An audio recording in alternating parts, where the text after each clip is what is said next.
Okay, naam. Assalamu alaikum warahmatullahi wabarakatuh. Kati wano babikozi mwenna musembere abamanyi oluzungu n'abatalumanyi ngenda lubagayizagayizaamu.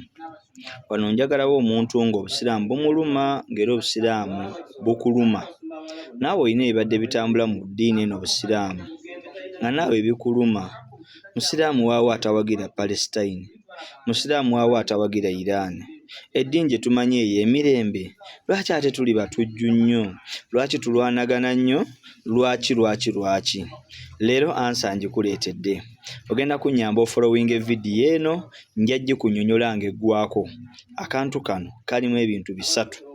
Kalimu Omuyudaaya, kalimu Omumerika, kalimu Omusaudi Arabia.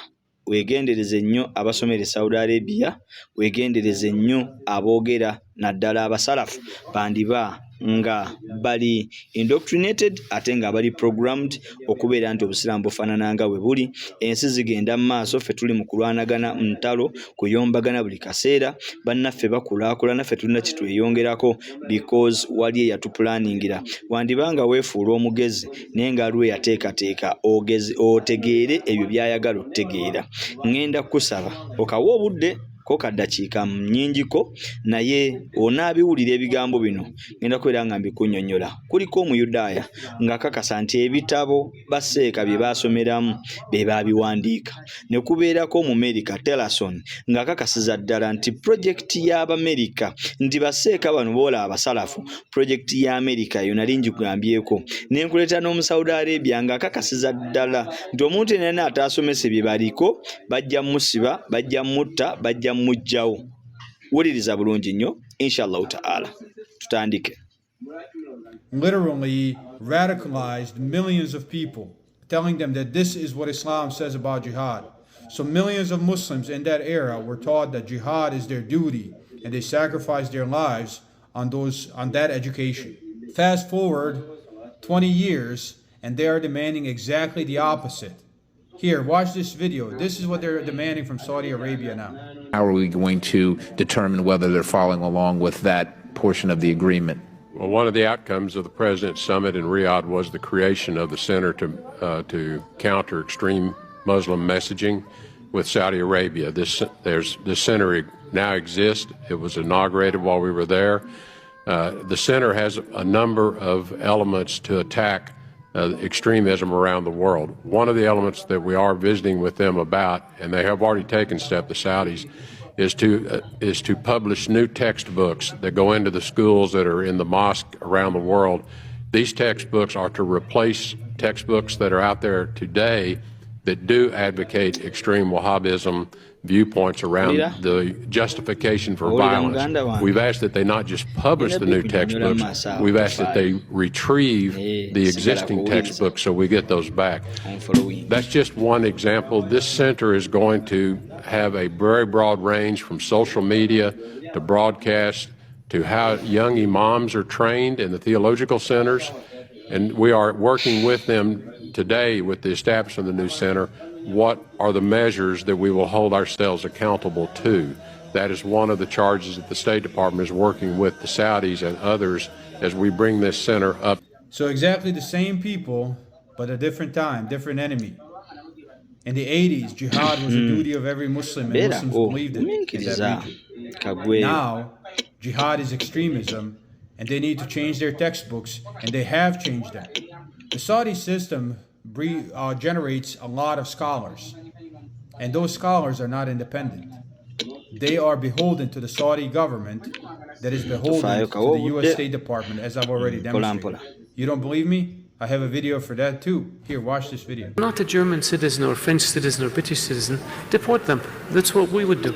If they're your citizen, then stop them from preaching. We have a policy in Saudi Arabia of zero tolerance for extremists. If somebody is an imam in a mosque and is preaching hate and violence, they get reprimanded, reprogrammed, and then dismissed if it doesn't work. And we've dismissed thousands of them. So there you have it. I hope you understand now. You might think that you know what Islam is because you were quote unquote born a Muslim. You were born up in that system and somebody's been teaching you what Islam is from the day you were born. But because of that, because of the confidence that gives you that you already know, you never stop to ask yourselves, who is teaching my teachers? And I hope I have demonstrated how flawed this educational system is. One of the biggest teachers that taught millions of Muslims about what Islam says on specific topics are people who aren't even Muslims. And the very people you thought you could trust, your scholars and imams, these are the people sometimes that are the most destructive, the most biased, the most influenced, as you saw from the Saudi videos. There are no independent imams, no independent thinkers in many of these countries because they are controlled by the government. So you might think you know, but you only know what some people want you to know. And that what they want you to know changes depending on the context. So you take that as you may. My recommendation is read the Quran yourself. Study it closely. Because then at least you will know if somebody is lying to you or not. Peace be with you. Okay. Akasembera ddala. What did the Wahhabis do? They took the fatwa of their Mufti Ibn Sahman, one of their major scholars, Ibn Sahman, which you cited, who said that no, the Ottomans are actually murtaddin. The Turks are murtaddin. He mass takfir the Ottomans. We actually have to support the British. And anyone who supports the Ottomans is a kafir. We support the British because the British are Ahlul Kitab. Now this betrayal, okay, and this treaty, the Treaty of Darin in 1915, the British gave Abdulaziz ibn Saud what? They gave him £20,000. They gave him a salary of £5,000 per month, and they gave him a lot of weapons. And those weapons, what did the Wahhabis use with these weapons? They went and they attacked their neighbors. And they specifically targeted the Rashidi Emirates. The Emirates of Rashid in the north of the Arabian Peninsula. And why did they attack them? Because they were pro-Ottoman. They attacked them from the south. So from Najd, they attacked the north. The Rashidi Emirates, because they were pro-Ottoman. And this was a disaster for the Ottomans. Why? Because the British were going from Egypt, okay, they're going from Egypt through Gaza to attack Quds, to attack Jerusalem. And the Ottomans were counting on the allied Arab tribes, in particular the Rashidis, to come from the eastern side and to basically flank the British offensive into Palestine.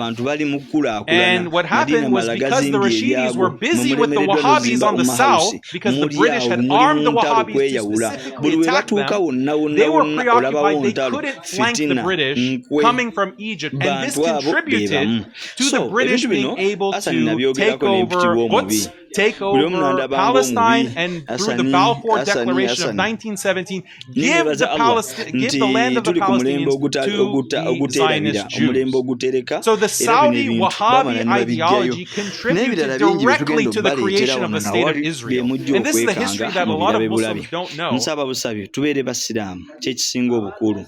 Atasimu bihablillahi jami'an wala tafarraku, tubeere kimu tetwawukana yadde n'akamu. Tegerekise otunaabeera obumu alwahdatul quwwa, obumu geemaanyi. Naye omulabi waffe tasobola tukkiriza kubeera nga tukwatagana olw'ensonga naye firimu mwafuna. So kati mbamba kubira omulanga okubeera nti tukwatagana, n'okubeera nti bano baseeka tubeegendereze. Basinga obungi ba agenti project, mulabye omuyudaaya, mulabye omumerika, mulabye omusaudi. Bye byange sobola susakaawo. Salaamu aleikum.